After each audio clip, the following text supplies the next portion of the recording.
So my name is Marya Kain, and my dad is Bill Whitney. Thank you for coming.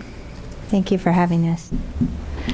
Bill is a retired actor, director, and railroad clerk. Currently, he pursues his love of painting and drawing, consultation on directing, spending time with his friends, wife, children, and grandchildren. My dad, Bill, was diagnosed with Alzheimer's disease on February 6th of this year. We're here today to share some of our experiences with you and to stress the importance of having services available for others in similar conditions or situations. Dad, tell us about some of the ways that the loss of short-term memory has affected you and Mom. The first thing I noticed was that I was having difficulty finding words in conversations. This impacted my sense of identity because I've always prided myself on having a great vocabulary. I also realized that I had difficulty remembering the names of people whom I'd known, some for many years. This was disturbing for me, Marya. What changes did you notice about me? Well, last summer, Pamela and David, my sister and brother-in-law, talked to me about their observations when we met in San Francisco the day before the half marathon. This exercise is a good thing. Pamela said, "I know you're the expert," she told me, "but we just spent a week with Mom and Dad, and we're very concerned about Dad." David, my brother-in-law, nodded with his eyebrows raised and his arms crossed and that uncomfortable look like, this isn't going to be good, with sideways glances to my sister like, careful now. They thought I was in denial. At that time, I denied being in denial. But looking back on it, I realized that I was. When I got home and I talked with my husband, Bobby, about it, I realized that to think about you having a disease like Alzheimer's seems so terribly sad to me. I really couldn't face it, and at that time I acknowledged to myself, if I'm in denial, I need it right now as a coping strategy.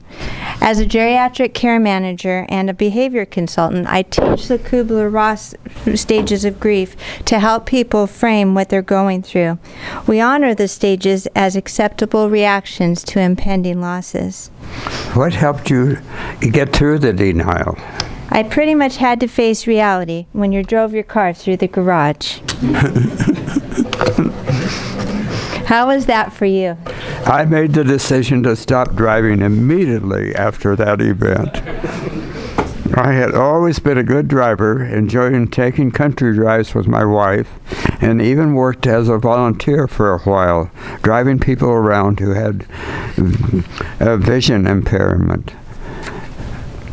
I had expected that if I ever had to give up driving, I would feel a huge loss of independence, but I know I've made the right decision to stop driving.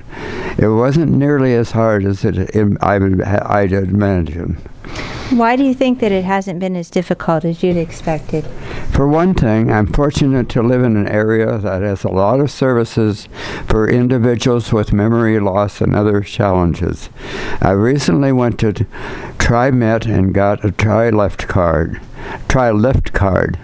Knowing that I can get where I want to go is liberating for me.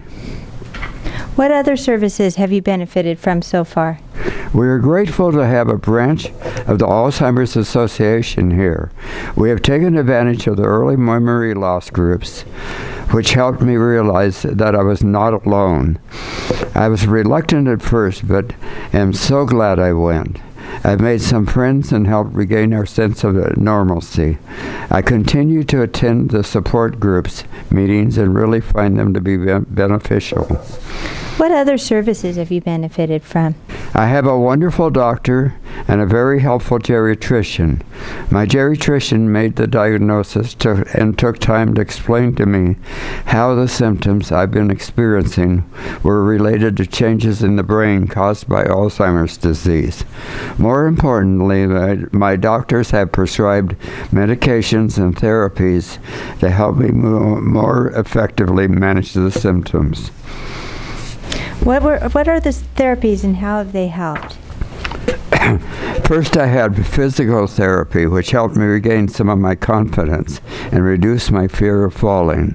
Then I worked with a speech therapist who has taught me word finding and memory building strategies. What other services have you and Mom benefited from? My wife has learned a lot in the STAR-C program about behaviors associated with the disease, and she feels less frustrated now. Yes, as a STAR-C consultant myself, I've seen this program make a huge difference for families because it gives people a framework by which they can understand the behaviors they observe and make their own decisions about how to address these. The program was developed by the University of Washington School of Nursing. It is an 8-session course, one-on-one with a trained consultant. It gives caregivers strategies that decrease difficult behaviors and increase pleasant times together. It helps people to be able to stay in their homes longer because the family caregivers know how to help and how to stay healthier themselves. My mom, Dee Whitney, wrote this in an email to me, and I think it summarizes how she benefited from STAR-C and from the early memory loss groups offered by the Alzheimer's Association. She writes, "The training I've received in recent months has helped me take the changes in your dad's functioning in stride better than I would have anticipated. I knew going into our relationship with an 11-year difference the likelihood of having to take care of your father eventually. I didn't expect to have him with me this long, and he deserves the best care and quality of life possible. I give him the best care I can and do so without resentment most of the time." She writes in parentheses. Are we okay? Yeah. Okay. I reacted to that. Of course. We do too. Okay. Bill, how old are you? 83. 83. Okay, thank you. And my wife is 72. Right. Thank you. And my daughter is, I don't know. We're not talking about that. I'm 50. Okay, should we go on? Yeah. My STAR-C clients have some truly amazing success stories as well. Unfortunately, STAR-C is only available in Northern and Southern Oregon, and the grant is due to run out shortly. Dad, tell us about the memories in the making art classes you've been taking through the Alzheimer's Association. My favorite service of all is art classes I've been taking. I'm now actively pursuing my artwork again, and this has brought a lot of joy back into my life. I draw every day now. I love it. Good. You helped us find these professional resources, Marya. Do you feel that you have a greater sense of acceptance now that you have watched me achieve goals and thrive in my new life? Yes, and it's interesting to watch myself in this process. I can jump into my professional role to help you and Mom identify and connect with valuable resources and cheer you along, and this is where I find the acceptance. It's a dichotomy for me, though. As a professional who has worked 34 years helping people with memory loss, I can connect with you and help you find the resources to improve your quality of life and relationships.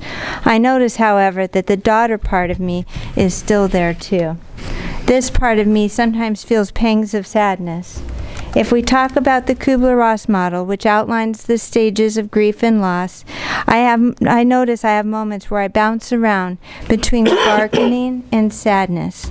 I face the very real truth that every daughter faces, that at some point I will lose you. It's a little hard for me to... This is more real to me. That's okay. Take your time. I told myself I wouldn't do this. Sometimes we don't listen to those things. Yeah, right. You want me to read the rest of it? Sure, you read it, Bill. I'll take a deep breath. Thank you. This is more real to me as I watch you lose weight and change under the manifestations of the disease process. I can see her acceptance on the horizon, but if I check in with and honor my true feelings as your daughter, I still find some sadness still prevails. Dad, now it's your turn. What information would you like the committee members to take away from this experience today? I've been very fortunate to have a wife, daughter, and others who can help me make the connections to services that have dramatically improved my quality of life. And I'm very fortunate to live in a community where I have access to these services and insurance and financial resources to pay for these services. Instead of living with fear, I live with hope. My desire is that every individual in Oregon living with dementia would have the same sense of hope. I urge our legislators to help make this happen. Thank you very much. Thank you, Bill. Thank you, Marya. That's great. Any question of these two?